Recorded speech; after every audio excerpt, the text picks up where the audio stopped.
Tout est accompli. Les chefs religieux dirent au gouverneur Pilate que Jésus était dangereux et voulait devenir roi. « Est-ce vrai ?» demanda Pilate à Jésus. « Je suis roi, » lui répondit Jésus, « mais pas de ce monde. »« Jésus est innocent, » dit Pilate. « Il n'y a aucune raison de le condamner. Je vais donc le relâcher. » Mais la foule criait « À mort! Crucifie-le » Alors Pilate ordonna à ses soldats de fouetter Jésus. Ils enfoncèrent sur sa tête une couronne d'épines, puis ils l'obligèrent à porter une croix en bois sur son dos jusqu'en haut d'une colline. Là, les soldats romains crucifièrent Jésus. Ils clouèrent ses mains et ses pieds sur la croix. Jésus se trouvait entre deux brigands. Vers midi, le ciel s'obscurcit. Les amis de Jésus pleuraient.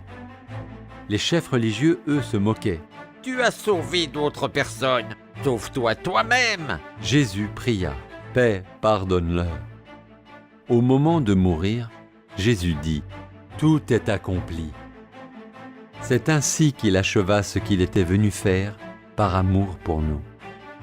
Joseph, l'un des disciples, mit le corps de Jésus dans un tombeau neuf.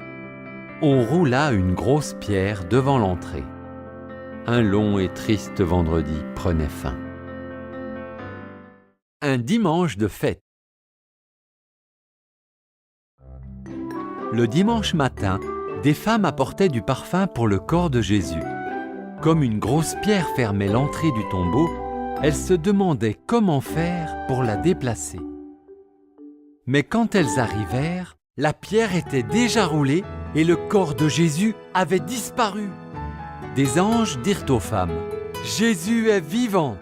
Allez l'annoncer à ses disciples. » Les femmes annoncèrent la nouvelle aux disciples. Pierre et Jean coururent au tombeau pour vérifier.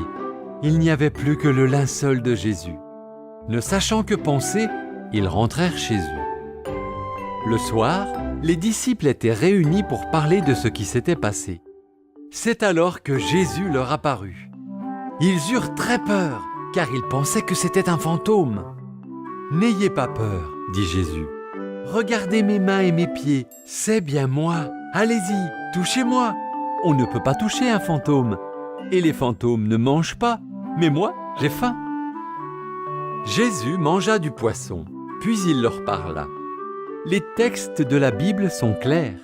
Le Sauveur devait souffrir et mourir avant de ressusciter des morts. Puis Jésus confia à ses disciples la mission d'annoncer la bonne nouvelle dans le monde entier. Grâce au sacrifice de Jésus, Dieu peut pardonner les péchés de tous ceux qui se tournent vers lui. La Bible App pour les enfants, téléchargez-la immédiatement. Elle est gratuite.